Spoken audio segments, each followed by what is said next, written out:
हम लोग इसके पहले देख चुके थे पैरोटीट के विषय में। हम लोगों ने पैरोटीट के विषय में ग्रंथों के विषय में पढ़ लिया है। अब हम लोग पढ़ते हैं दूसरा इसका जो है सब मांडिबुलर। अब ये जो सब मांडिबुलर ग्रंथियाँ होती हैं, इनका कार्य क्या होता है, ये कहाँ स्थित होती हैं और इनसे हमें क्या क्या बेनिफिट और क्या क्या फायदा होता है।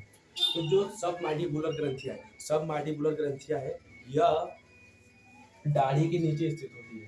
यह कहाँ स्थित होती है, तो यह दाढ़ी के नीचे स्थित होती है। और उसके बाद में बात करें तो यह पैरोटिड ग्रंथि होती है, यानी यह पैरोटिड ग्रंथि से छोटी होती है। तो यह किससे छोटी होती है, तो यह पैरोटिड ग्रंथि से छोटी होती है। यानी कि जो सब मांडिबुलर ग्रंथियां होती है, यह पैरोटिड ग्रंथियां से छोटी होती है। तो यह कहाँ से होती है, यह दाढ़ी के नीचे,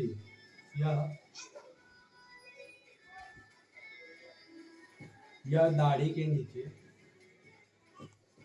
तथा निचले जबड़े के पीछे स्थित होती है। यानी सब मांडिबुलर कहाँ स्थित होती है, यह दाढ़ी के नीचे और निचले जबड़े के नीचे स्थित होती है। तो यह है पैरोटिड। तो अब हम लोग देखते हैं सबलिंगुअल के विषय में।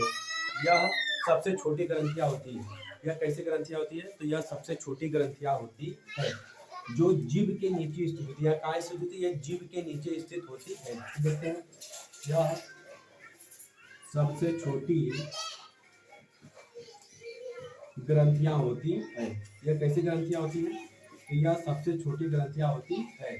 और यह कहाँ स्थित होती है, यह कहाँ स्थित होती है, तो यह जीभ के निचले, यह जीभ के नीचे, यह जीभ के नीचे तथा निचले जबड़े पर स्थित होती है। निचले जबड़े पर स्थित होती है। तो जो ये ग्रंथियां होती है, यानी कि जो सबलिंगुअल ग्रंथियां होती है, तो यह कहाँ स्थित होती है, यह जीभ के नीचे तथा निचले जबड़े पर स्थित होती है। तो देखा जाए यही जीभ होता है, इसी के नीचे यह सबसे छोटी ग्रंथियां स्थित होती है, जो कि नीचे वाला जबड़ा भी होता है और इसी जबड़े पर स्थित होती है।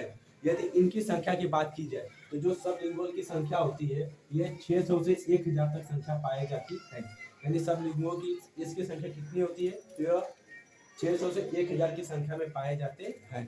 यदि इसके प्रकार की बात करें, यानी इनमें कुल कितने प्रकार के एंजाइम पाए जाते हैं, यानी इसमें एंजाइमों की बात की जाए, यदि इसमें एंजाइमों की बात की जाए तो इसमें कुल 4 प्रकार की एंजाइमें पाई जाती हैं। कुल 4। तो अब हम देखते हैं इसके प्रकार के विषय में। तो जो ये सबलिंगुअल ग्रंथि होती है, इसके कुल 4 प्रकार होते हैं। यानी सबलिंगुअल ग्रंथि के कितने प्रकार होते हैं, तो 4 प्रकार होते हैं। कौन कौन सा होता है, पहला होता है लाइसोजेनिक, दूसरा होता है म्यूकस, तीसरा होता है टाइलिन और चौथा होता है डाइस्टेट। तो अब हम देखते हैं इनका कार्य क्या है और ये कैसे कैसे होते हैं। तो जो लाइसोजाइम होता है ना, इसे जीवाणुनाशक भी कहते हैं। इसे क्या कहते हैं, इसे जीवाणुनाशक भी कहते हैं। अब इनका कार्य क्या है, लाइसोजाइम का कार्य क्या है, तो इसका कार्य यह होता है ना कि यह मुंह के संक्रमण को रोकता है। यह मुंह के संक्रमण को रोकता है। यानी कि जैसे एग्जाम्पल में यदि बात की जाए, तो जो छोटे बच्चे होते हैं उनमें यह सबसे ज्यादा, यानी लाइसोजाइम इसकी मात्रा सबसे अधिक मात्रा में यह स्रावित होता है।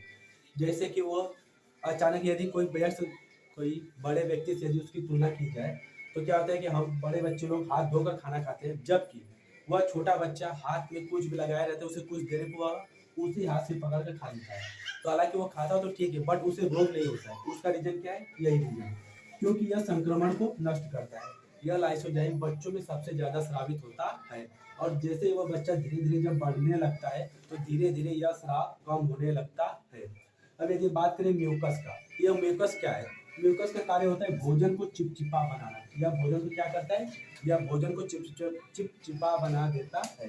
तो जैसे हम कुछ खाते पीते हैं और अचानक मुंह में यदि कोई सिक्की आ जाए, तो उसे जब कंकड़ को निकालते समय अपने पूरे उस कूचे हुए पदार्थ को बाहर निकालते हैं, तो उसमें एक चिपचिपा लेसा सा फील होता है। तो जो नशा रहता है वो म्यूकस के कारण ही होता है। तो अब हम लोग देखते हैं टाइलिन और डाइस्टेज। जो ये टाइलिन और डाइस्टेज होता है ये पॉलीसेकेराइड की होते हैं। ये किससे बना होता है? तो ये पॉलीसेकेराइड होते हैं।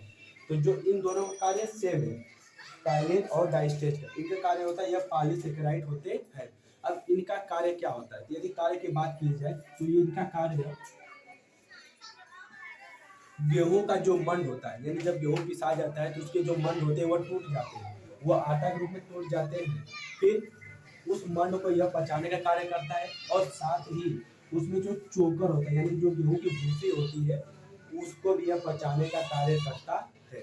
तो दोस्तों ये रहे एंजाइम, सभी हम लोग लाल ग्रंथियां पढ़ लिए, और बाकी का जो क्लास है वो नेक्स्ट वीडियो में हम लोग फिर मिलेंगे।